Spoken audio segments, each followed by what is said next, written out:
Genesis chapter 11. At one time, all the people of the world spoke the same language and used the same words. As the people migrated to the east, they found a plain in the land of Babylonia and settled there. They began saying to each other, "Let's make bricks and harden them with fire." In this region, bricks were used instead of stone, and tar was used for mortar. Then they said, "Come, let's build a great city for ourselves with a tower that reaches into the sky. This will make us famous and keep us from being scattered all over the world." But the Lord came down to look at the city and the tower the people were building. "Look," he said, "the people are united and they all speak the same language. After this, nothing they set out to do will be impossible for them. Come, let's go down and confuse the people with different languages. Then they won't be able to understand each other." In that way, the Lord scattered them all over the world, and they stopped building the city. That is why the city was called Babel, because that is where the Lord confused the people with different languages. In this way, he scattered them all over the world. This is the account of Shem's family.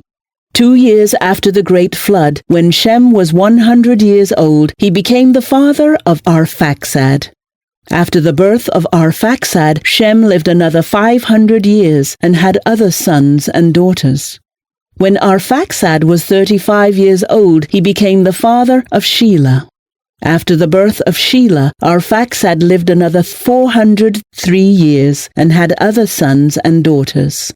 When Shelah was 30 years old, he became the father of Eber.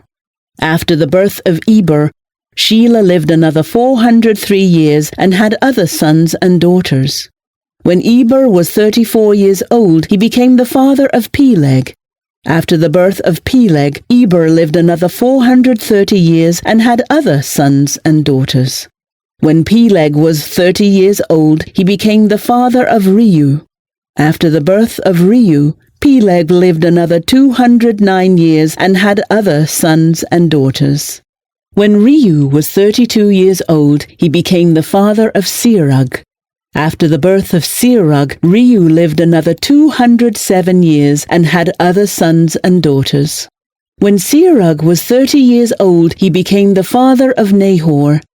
After the birth of Nahor, Serug lived another 200 years and had other sons and daughters. When Nahor was 29 years old, he became the father of Terah. After the birth of Terah, Nahor lived another 119 years and had other sons and daughters. After Terah was 70 years old, he became the father of Abram, Nahor, and Haran. This is the account of Terah's family. Terah was the father of Abram, Nahor, and Haran. And Haran was the father of Lot. But Haran died in Ur of the Chaldeans, the land of his birth, while his father Terah was still living. Meanwhile, Abram and Nahor both married. The name of Abram's wife was Sarai, and the name of Nahor's wife was Milcah.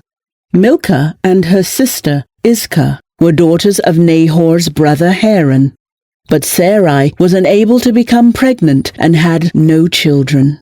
One day, Terah took his son Abram, his daughter-in-law Sarai, his son Abram's wife, and his grandson Lot, his son Haran's child, and moved away from Ur of the Chaldeans. He was headed for the land of Canaan, but they stopped at Haran and settled there. Terah lived for 205 years and died while still in Haran.